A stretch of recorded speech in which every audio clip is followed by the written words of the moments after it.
In 1991, Danny Casolaro, the crack investigative reporter, was on the heels of the Octopus, a nexus between rogue spies, narco-traffickers, the political elite, globalists, and multinational corporations. He was days from blowing the Octopus wide open, finding a source who knew all the inner workings of the Octopus. Danny Casolaro had spoken to an octopus spy named Michael Riconosciuto, who built a backdoor into a software called Promise, the progenitor to billionaire Peter Thiel's Palantir, that allowed the octopus to spy on millions of computers throughout the world. When Riconosciuto decided he wanted to spill the beans about the illegal spying being done, he was promptly arrested on false drug charges. But before this, he had put Danny Casolaro in contact with this octopus source. But Danny Casolaro never met that source. Casolaro was found dead in a bathtub in a hotel room in Martinsburg, West Virginia on August 10th, 1991. He had 8 deep gashes on one wrist and 4 deep gashes on the other wrist. There was a suicide note that no one who knew Danny Casolaro thought was authentic. But this was just one of the people who died after talking to Michael Riconosciuto.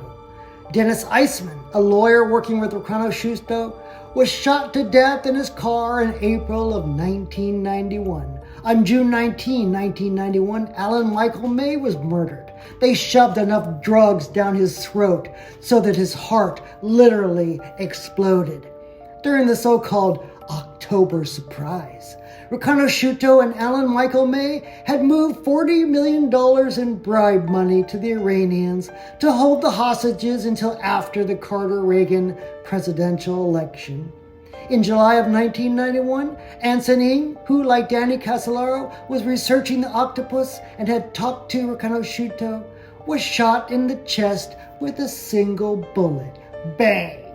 The powers that be called it a suicide to protect the octopus. On November 1, 1992, Ian Spiro, who was helping Riconosciuto fight off the illegal drug charges, supposedly swallowed a cyanide pill after murdering his wife and 3 daughters in San Diego, California. This was all a lie. Ian Spiro was a loving husband and father, and according to friends and family, would never have committed such an act. It was the octopus. On June 23, 1993, another lawyer working with Riconosciuto, Paul Wilcher, was murdered in cold blood. Valley DeHante, who, like Ian Spiro, was helping Riconosciuto fight the drug charges, was murdered and thrown in a ravine in April of 1993. Sound like a lot of murders? This just scratches the surface. Before there was a Clinton body count, there was a Riconosciuto body count.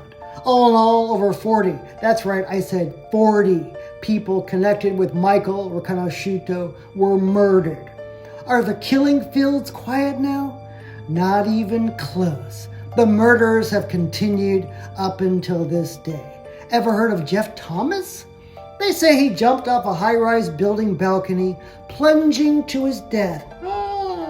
Peter Thiel had been cheating on his husband with the boy toy Jeff Thomas for 3 years, putting him up in a multi-million-dollar mansion, gifting him a $300,000 sports car, and whisking him around the world on lavish vacations. Whee!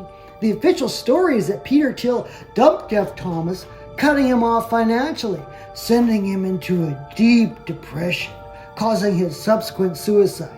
But many people believe that Jeff Thomas was privy to all the illegal spying Palantir was engaged in and threatened to expose Peter Thiel and all those associated with the octopus. That he didn't jump, but was actually thrown off the balcony. Will those who have murdered these men, women, and children pay for their sins?